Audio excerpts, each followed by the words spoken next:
Alors c'est mon atelier ici, c'est là où je fabrique des petites choses.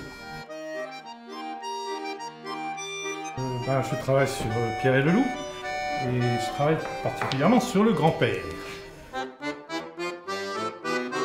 Voilà. Alors là, le grand-père, il n'a pas de tête parce que il y a plusieurs grands-pères, enfin il y a plusieurs marionnettes du grand-père. Ouais. Donc là, c'était un petit bout de raku. Ouais. Donc il n'a pas de tête. Sans tête, parce que il y a une chinoise, il y a encore une marionnette sac, et donc il faut multiplier les têtes de grand-père. Ouais, ouais. Donc là, on a une machine à multiplier.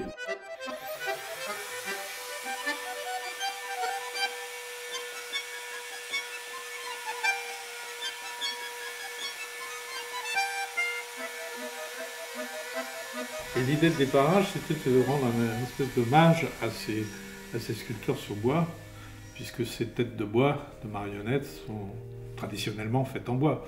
Ouais. Donc il y avait une espèce de fil rouge qu'on a déroulé autour de la notion de bois, ouais. du bois. L'étape suivante, c'est effectivement de mettre en scénographie, c'est ça? L'idée, c'était de partir d'une suggestion de l'atelier du grand-père, ouais. Parce que la reprise par l'image devait se faire à travers ce décor. Donc il est impossible de construire un décor, comment dire, du théâtre ce soir, c'est-à-dire on est des 3 murs pleins, on reconstruit une réalité absolue de l'espace. Là on est dans des lignes dans lesquelles le regard peut, à travers les murs, ouais. Découvrir l'image cinématographique. Elle ne gêne pas la perception de l'image. Sinon, c'était un peu compliqué. Parce que l'image est au fond de la scène. Là. Parce que l'image servait de fond, sert de fond au décor. Ouais, et c'était ce que je trouvais intéressant, c'est de mêler à la fois des lignes d'architecture de la maison, ouais. Dans l'image fiction. Ouais. Du coup, on a une superposition d'un théâtre, d'une notion d'espace concrète avec une projection sur 2 dimensions. Là, nous avons la fenêtre, qui est donc cette fenêtre dans laquelle il y a la projection, ouais. D'une image. De l'image de la cour de grand-père. De la cour du grand-père, absolument. Et on suivra 1 heure ce qui se passe dans cette cour. Et puis, l'établi qu'il a utilisé toute sa vie et dont on va découvrir, en fait, c'est ça, quoi, comme il est ici. Ouais. Et là, peut-être qu'il condamne définitivement son établi en le transformant en paysage de Pierre et le Loup. Ouais.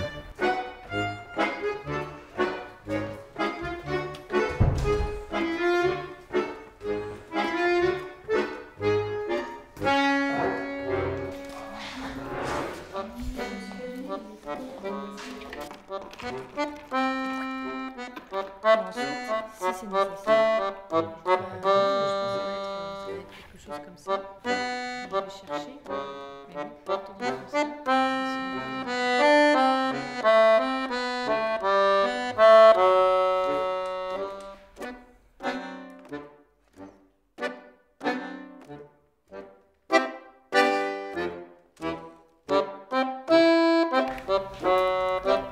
Et puis cet oiseau, en fait, il est fait avec des bouts de bouleau.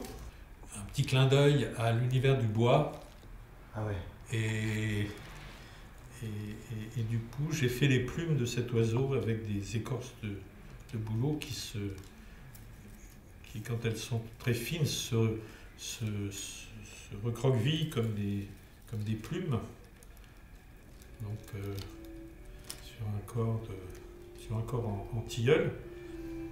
Et puis des mécanismes de parapluie. Les baleines de parapluie ont des petites rotules qui sont très très efficaces. Ah ouais, ouais. Là, après ça, il y aura de la finition à faire, peut-être des cheveux à poser. Mais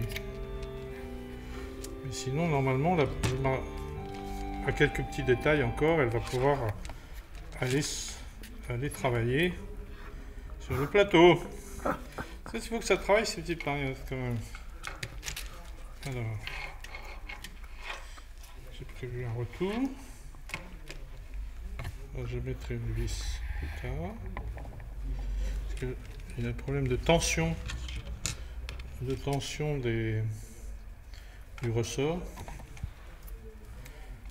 Là, Ah ouais. je mets un piton à l'arrière de la tête pour avoir une prise. Voilà. Et après, c'est au talent du... un peu masque. Et là, on a une aisance tête, dans l'articulation. Une tête qui raconte des histoires. Ouais. Mais il est super chouette. Vraiment, il est super agréable. Sinon, c'est génial de sentir, tu sais, même qu'avec le corps, on peut faire des petits, tu vois, il y a des petites choses qui sont tout de suite ça là, le fait qu'il est. La seule chose qui est un ça, tout petit peu dommage, c'est que c'est le mouvement des bras. Ça, oui, qui est un tout petit peu dur. Mais encore, quoi, je veux dire, je pense que ça c'est. Il est faisable. Ah oui, c'est faisable. Tu vois? Je pense que là, ça bloque un peu, c'est-à-dire si je voulais vraiment continuer le mouvement, il s'arrête, mais est-ce que c'est grave? Pas vraiment, je crois pas. Hein. Au milieu de tout ça, il y a l'image vidéo qui vient. Il y a ce personnage qui, la vidéaste, c'est un personnage finalement qui peut nous renvoyer, nous aujourd'hui, marionnettistes ou comédiens ou metteurs en scène ou créateurs de spectacles. Elle nous renvoie à une réalité qui est qu'on est dans une culture de l'image, qu'on est dans la culture de la troisième dimension, et que finalement notre art, si je peux parler d'art avec la marionnette, ou notre artisanat, la marionnette, de toute façon est tenu de s'emparer de ces nouvelles technologies, et puis de les assujettir. J'aime bien l'idée que c'est plutôt la marionnette qui assujettit l'image, plutôt qu'elle se le fait aspirer et digérer et recracher. Et effectivement, ce personnage qui regarde, cet œil finalement, il vient nous cadrer, mais ça c'est le monde dans lequel on vit, c'est tout le temps. Aujourd'hui on cadre avec un téléphone portable, avec un appareil photo, avec une petite caméra, tout le monde est là, on passe notre vie à cadrer les choses. Et là, elle cadre. Qu'est-ce qu'elle regarde? Et qu'est-ce que finalement sur ce grand écran, elle va projeter, qu'elle aura choisi, voilà, trié. Et c'est ce travail-là qui me paraît intéressant. De la même façon que travailler pour moi avec la marionnette avec les nouvelles technologies, c'est l'obligation de trier par le sens.